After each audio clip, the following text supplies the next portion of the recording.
আসসালামু আলাইকুম রহমতুল্লাহ। প্রিয় দর্শক শ্রোতা, আজকের ভিডিওতে আমরা আলোচনা করব দাম্পত্য জীবনে মিথ্যা বলা কি জায়েজ। সত্য বলার গুরুত্ব অপরিসীম। সত্য মুক্তি দেয় এবং মিথ্যা ধ্বংস ডেকে আনে। জীবনের প্রতিটি ক্ষেত্রে সত্যকে প্রতিষ্ঠিত করা মুসলমানদের কর্তব্য। তবে মানুষের দুর্বলতা, অক্ষমতা বিবেচনায়, সামাজিক স্থিতিশীলতা রক্ষায় এবং শত্রুকে পরাভূত করতে ক্ষেত্র বিশেষে কৌশলের আশ্রয় নিয়ে নেওয়ার অনুমোদন দিয়েছে ইসলাম। 3 স্থানে মিথ্যা বলার অনুমতি থাকার কথা হাদিসে এসেছে। হজরত আসমা বিনতে ইয়াজিদ রাদিয়াল্লাহু তাআলা আনহা বলেন, রাসূল সাল্লাল্লাহু আলাইহি ওয়াসাল্লাম ইরশাদ করেন, 3 অবস্থা ছাড়া কোনো অবস্থাতেই মিথ্যা বলা বৈধ নয়। তা হলো স্ত্রীকে সন্তুষ্ট করার জন্য তার সঙ্গে স্বামীর মিথ্যা বলা, যুদ্ধক্ষেত্রে মিথ্যা বলা এবং মানুষের মধ্যে বিবাদ নিরসনে মিথ্যা বলা। তিরমিজি শরীফ হাদিস নম্বর 1939, আবু দাউদ শরীফ হাদিস নম্বর 4921। সংসার সুখের করতে, দাম্পত্য কলহ বা সাংসারিক মনোমালিন্য এড়াতে অথবা সংসার সুখের করতে স্বামী স্ত্রী দুজনেরই কৌশলের আশ্রয় নিয়ে অতিরিক্ত প্রশংসা করা দূষণীয় নয়। এদিকে ইঙ্গিত করে উম্মে কুলসুম বিনতে উকবা ইবনে আবি মুয়াইত রাদিয়াল্লাহু তাআলা আনহা থেকে একটি হাদিস বর্ণিত হয়েছে। তিনি রাসূল সাল্লাল্লাহু আলাইহি ওয়াসাল্লামকে বলতে শুনেছেন, যে ব্যক্তি মানুষের বিবাদ মিটিয়ে দেয়, কল্যাণের কথা বলে এবং কল্যাণ বাড়ায়, সে মিথ্যুক নয়। ইমাম ইবনে শিহাব রহমাতুল্লাহ বলেন, মানুষ যেসব বিষয়ে সাধারণত মিথ্যা বলে তাতে মিথ্যা বলার অনুমতি থাকার কথা আমি কখনো শুনিনি, তবে 3টি বিষয় ছাড়া: যুদ্ধ, মানুষের বিবাদ নিরসন এবং স্ত্রীর সঙ্গে স্বামীর কথোপকথন বা স্বামীর সঙ্গে স্ত্রীর কথোপকথন। সহিহ মুসলিম শরীফ হাদিস নম্বর 2065। তবে সেই কৌশলের আশ্রয় নিয়ে মিথ্যা বলার সুনির্দিষ্ট সীমারেখা রয়েছে। কারণ স্বামী স্ত্রীর পরস্পরের মিথ্যা বলার অর্থ হল সম্পর্কের স্থায়িত্ব ও সংসার টিকিয়ে রাখতে ভালোবাসা, প্রেমের বহিঃপ্রকাশ করার ক্ষেত্রে কৌশলী হওয়া। যেমন স্বামী বলতে পারবে, তুমি অনেক সুন্দর মাশাআল্লাহ, তুমি চাঁদের চেয়েও সুন্দর, পৃথিবীতে তুমিই আমার আপনজন, আমার চোখে তুমিই পৃথিবীর সুন্দরতম নারী ইত্যাদি। তবে মিথ্যা বলার সুযোগ থাকার অর্থ মোটেও কারো অধিকার খর্ব করা বা দায়িত্ব থেকে পালিয়ে বেড়ানো নয়। শান্তির খোঁজে ও ক্ষতি এড়াতে, ইমাম বাগাবী রহমাতুল্লাহ আলাইহি আবু সুলাইমান আল খাত্তাবী সূত্রে বলেন, শান্তির খোঁজে এবং ক্ষতি এড়াতে এই বিষয়গুলোতে বাড়িয়ে বলা এবং সত্য অতিক্রম করার জন্য কখনো কখনো মানুষ অপারগ হয়ে পড়ে। এই কারণেই যেখানে মীমাংসার সম্ভাবনা থাকে সেখানে টুকটাক ঝামেলা হলে মিথ্যা বলার অনুমতি দেওয়া হয়েছে।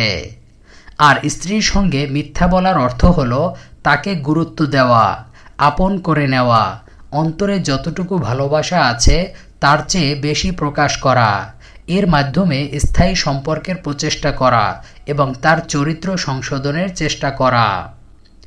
শুধু সংসারেই নয়, দুটি মানুষের মধ্যে সমঝোতা করিয়ে দিতেও এমন কৌশলী হওয়ার অনুমতির কথা হাদিসে বলা হয়েছে। তাই দাম্পত্য কলহ নিরসনে তা আরও বেশি উত্তম বলে বিবেচিত হবে।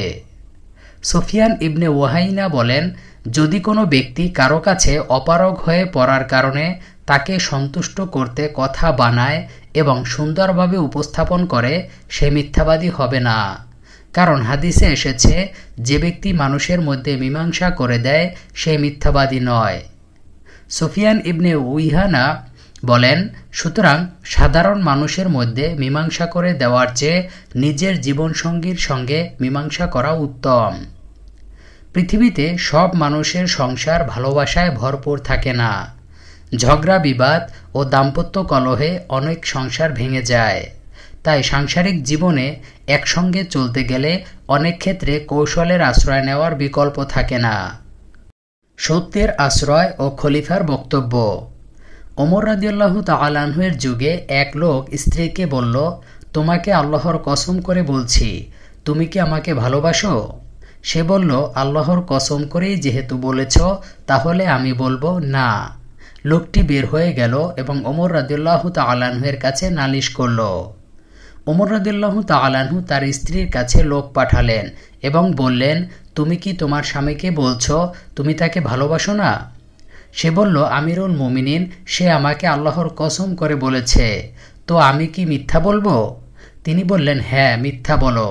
সব সংসারই ভালোবাসার উপর নির্মিত হয় না, তবে মানুষ ইসলাম ও সামাজিক মর্যাদার কারণে একসঙ্গে বসবাস করে। বলার অপেক্ষা রাখে না যে সংসারে স্বামী স্ত্রী দুজনেরই কিছু অধিকার থাকে, যা আদায় করা পরস্পরের দায়িত্ব। সেসব অধিকার থেকে বঞ্চিত করার জন্য মিথ্যার আশ্রয় নেওয়া মোটেও ইসলাম অনুমোদন করে না। তেমনিভাবে স্বামী স্ত্রীর এমন কিছু বিষয় থাকে যাতে একে অন্যের উপর হস্তক্ষেপ করার অধিকার রাখে না। সেসব বিষয়ে হস্তক্ষেপ করার জন্য উদ্দেশ্যমূলক মিথ্যা বলাও শরীয়ত অনুমোদন করে না। ইমাম নববী রহমাতুল্লাহ আলাইহি শরহ মুসলিমে বলেন, স্ত্রীর সঙ্গে স্বামীর মিথ্যা বলা এবং স্বামীর সঙ্গে স্ত্রীর মিথ্যা বলার অনুমতি থাকার অর্থ হল পরস্পরের ভালোবাসার বহিঃপ্রকাশ ঘটানো, আবশ্যক নয় এমন বিষয়ের প্রতিশ্রুতি দেওয়া ইত্যাদি বিষয় মিথ্যা বলা। তবে স্বামীর জন্য বা স্ত্রীর জন্য আবশ্যক এমন কোনো বিষয় থেকে বঞ্চিত করার জন্য অথবা স্বামীর বা স্ত্রীর অধিকার নেই এমন বিষয়ে হস্তক্ষেপ করার জন্য প্রতারণা করা সর্বসম্মতিক্রমে হারাম।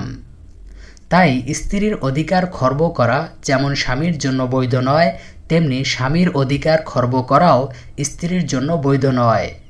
স্বামীর দ্বিতীয় বিয়ের ক্ষেত্রে প্রথম স্ত্রীর মতামতের যেমন সামাজিক গুরুত্ব রয়েছে, তেমনি দ্বিতীয় স্ত্রীর সামাজিক মর্যাদা পাওয়ারও অধিকার রয়েছে।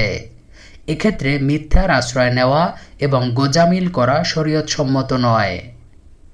হাফিজ ইবনে হাজার আসকালানী রহমাতুল্লাহ আলাইহি ফাথুল বারীতে বলেন, স্বামী স্ত্রীর মিথ্যা বলা সেসব বিষয়ের জন্য প্রযোজ্য যেসব বিষয়ে স্বামী বা স্ত্রী অপরজনের অধিকার খর্ব করবে না অথবা স্বামী বা স্ত্রীর অধিকার নেই এমন বিষয়ে হস্তক্ষেপ করবে না। আশা করি বিষয়টি বুঝতে পেরেছেন।